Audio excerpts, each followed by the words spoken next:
All right, so I'm going to do a video today, recording here, screen recording about speed and conditioning, specifically for football.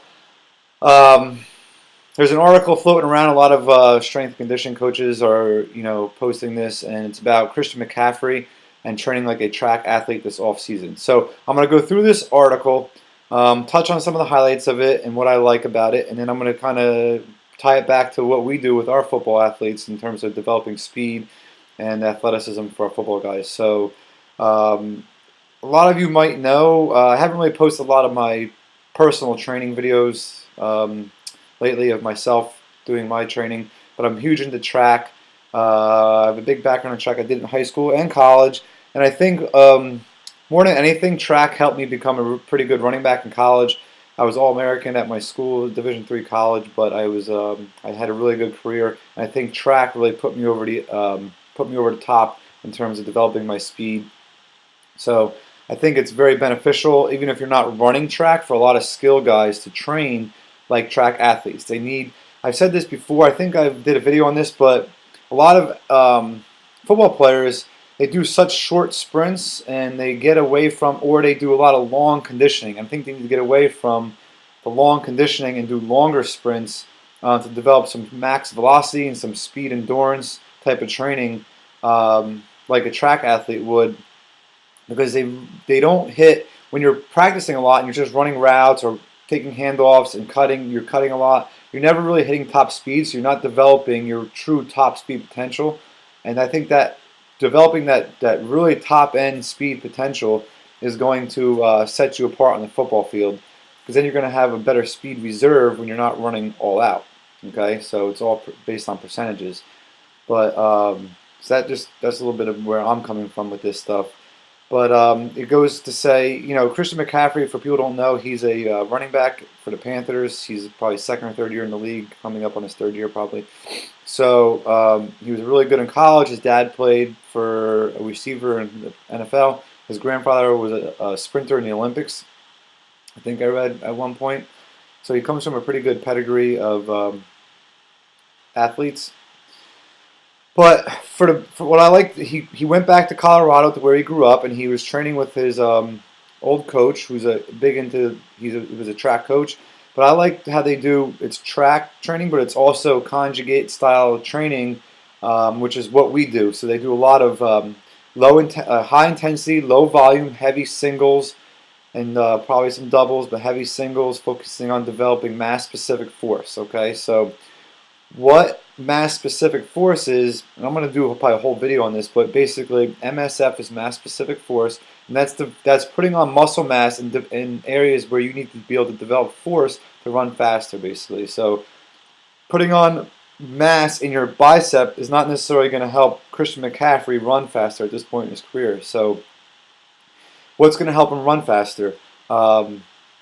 Where is developing force going to help him run faster? It's going to be in the hamstrings, the glutes, the whole posterior chain, calves maybe, hips, abdominals. So those are the primary movers when you are actually sprinting.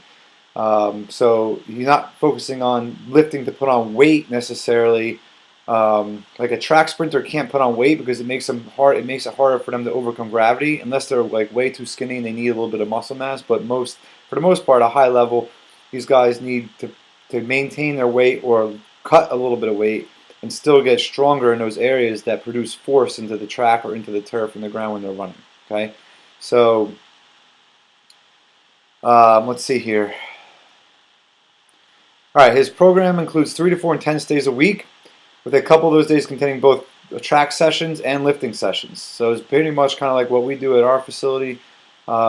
Inside each workout, the amount of rest between reps is significantly longer than McCaffrey was previously accustomed to, while the total volume of reps is lower. This allows his heart rate to recover, his creatine phosphate and his ATP system to replenish, and his force output to remain at maximal levels. And that's what we do. So we work up to heavy singles with our barbell exercises. Okay, we work up to that heavy single, and then we take a rest in between, and our goal is to be able to get as much weight as we possibly can. So they're not doing things just to burn calories. Again, you got to train like an athlete when you're an athlete. You're not training for fitness like a house mom or a grandmom. You need to be able to. Our goal here is not to burn calories to lose weight. Our goal is to improve performance. So they work at a very high intensity, but volume is pretty low compared to other Division I college football programs. So I've always said this, like our guys, I'm not bragging, but like we get our guys in great shape, really strong, powerful, explosive. When they go off to college, for some reason, a lot of college football programs do tons of high volume training with the barbells, and I think it just zaps them. It over oxidates them, and too much hypertrophy training for an explosive athlete isn't good. One of the science, the system we're trying to develop falls within a certain sets, reps, and volume. When you're after that system, the type of 2B muscle fibers, then you're going to require a lot of recovery, or you're just going to have overuse, and you're not going to get full benefit. Exactly. I 100% agree. It takes 5 minutes for your ATP system to be fully replenished. We're going to make sure that even though it makes this session quite a bit longer, we get proper recovery and then full output when we go to do the movement. Again, with our more advanced athletes, we never get through a training session in an hour. It's just not possible when you're actually recovering and doing things right. So taking 4 to 5 minutes between a set of deadlift and plyometric movement. As far as program staples, this is what I like. The deadlift, this is huge for us because it develops posterior chain. We do some variations of the squat, but there are some things about development of the rear chain that translate to speed that we like about the deadlift. And then he talks about how they do they're not trying to add too much mass to his already 200-pound frame. The ultimate objective is to enhance mass-specific force, and we just talked about that. They do some box squats. That's what we do. Again, box squats has more sitting back, so you're more on the posterior chain, which is going to be mass-specific force. We've taken a little bit of risk to say this is how we think we can recruit the most fast twitch while keeping his body weight the same to deliver the best possible athlete. Again, that's what the name of the game is. And then he talks a little bit about conditioning. So a lot of people are posting about this. McCaffrey typically saves any conditioning work for Fridays, which is the end of his training week, while he'd run endless gassers or 110s for his conditioning in the past. And this is what a lot of football coaches, tons of 110s back and forth across the field or across the whole field, gassers, stuff like that. It over-oxidates explosive athletes, and they start to lose a little bit of speed. And you'll see, he says, instead he'll simulate a 2-minute drill by running routes up and down the field. On my Friday, whenever the nervous system is pretty shot after the week and I've had 3 or 4 legit days of training, I'll do max out ladder of different routes with walk back rest. And again, football is not hard to get in shape for football if you have a base of general physical preparedness, or GPP, what I always talk about, by dragging sleds and doing a lot of that type of work. Your GPP should be relatively high, and now all you got to do is add in, to get in football shape, all you need to do is do short bursts with 20 to 30 seconds rest, just like running plays on the field. So again, they're going to run 5, 10, 15, 20, 25, 30, at most 40, 50 yards, but when they run that far, they usually come out for a spell. So again, short bursts of high intensity movement followed by 20 to 30 seconds of rest for conditioning. And that's what football players should be doing when the season's getting closer. And then it talks about how he does that. It's obviously important to have a little bit of speed endurance in football, but I've learned that I've really conditioned myself hard. I feel myself kind of getting slower. So doing like sub-maximal intensity runs, like a gasser with short rests, so it's too long to be tied back to football, so they start to lose a little bit of speed with that. And he says, I feel myself kind of getting slower. And I'll probably rub a lot of trainers wrong by saying that, but I started doing this last year, and I can honestly say there are very few times I felt tired during a game. I 100% agree. This is why we don't really run our guys a lot in terms of conditioning. We do GPP stuff with sleds. We do high-intensity sprints, and then our guys are ready for the season. They feel good. They feel fresh. They feel explosive. Now, I'm going to come up here, and we're going to look a little bit about what we do with our athletes. So this is going to be on 1.5 speed, so it's going to be going a little bit fast. But this is like on Saturdays we go out and we do a high-intensity sprint session on the track, either doing acceleration, speed endurance, or max velocity training. This was a max velocity day. We're on max velocity, which is the ability to hit top speed and maintain it. So we're doing some build-ups here, So where we start off kind of slow. We're doing some A runs. We did some ankling and then some A-runs. Oh no, to we're get the doing turnover, A-runs, sorry. and the lift going. And then we went into build-ups. So I like build-ups for warm-up or for workout earlier in the season. So what we do is this was 80-yard build-up, so 4 20-yard increments. We start off, 70%, then we go 80%, pick it up, and then we go 90% basically, and then like try to sprint all out. It allows us to kind of gradually get up to top speed, so they're pretty safe, and allows us to just run relaxed. We're not trying to force the speed, we just let it come because we gradually build up to it. Then we did fly runs. So fly runs, you jog, you accelerate, and then you go all out top speed as fast as you can. So we did fly 10s, fly 20s, and a couple of fly 30s, I want to say. We used automatic timer. You can see the guys had the timer on, and we were. Again, you could see how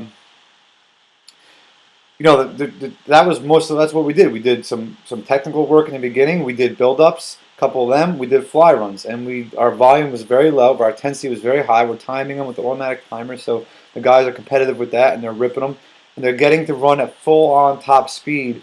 A lot. They don't really get that a lot in the football field during practice. Okay, so we're developing speed, all-out speed like a track guy would be. And here's some of our football training highlights from last year, I guess. So I put this together in a video a couple months ago. But you can kind of see how we lift, jump. So a lot of what we do also is jump training. Box squatting here. Again, out on the field, sprinting. Jumping. Acceleration work here. Sumo deadlifts is a staple. Trap bar before they do sumo. A little bit of change of direction work. The change of direction work, I don't think they need as much as they think that they need. So we do maybe once a week, every other week, and that's about it. All developing posterior chain, bounding, max top speed sprinting, fly runs here, jumping, more jumping, resisted jumping, hamstring curls, hip explosion.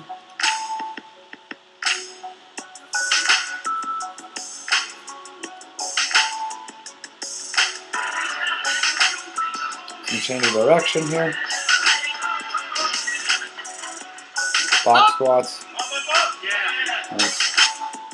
Some jumping, more jumping, jumping. So as you can see, like we're really trying to develop posterior chain. We're really trying to develop mass-specific force. We're improving our jumps. We know if guys are jumping higher, it's usually going to translate into running faster. And we're really working that top-end speed with our higher-end guys. Now, this is not the type of training we do with new, beginner, young athletes, 9, 10, 11, 12, 13. Those guys are doing GPP work, and we're doing fundamentals of sprinting. We're not getting them really out on the track yet with that type of stuff. But as you can see, this stuff here, what he's doing, translates perfect to high school. Guys who have a little bit of training underneath their belt, a few years training, high school athletes, college athletes, guys trying to go to the pros. And again, I can't agree more. If you want to read this article, I'll link it to with the email. But we're going to send this in an email, but I'll link this article in the email. If you're watching on YouTube, I'll link it below the YouTube video. And check out our YouTube page because we have tons of stuff. Here's another video I pulled up about wide stance, deadlifting, and squatting for athletes and producing more force into the ground. So our YouTube page is just loaded with stuff in terms of improving speed, athleticism, jumping, all that stuff to make better football players.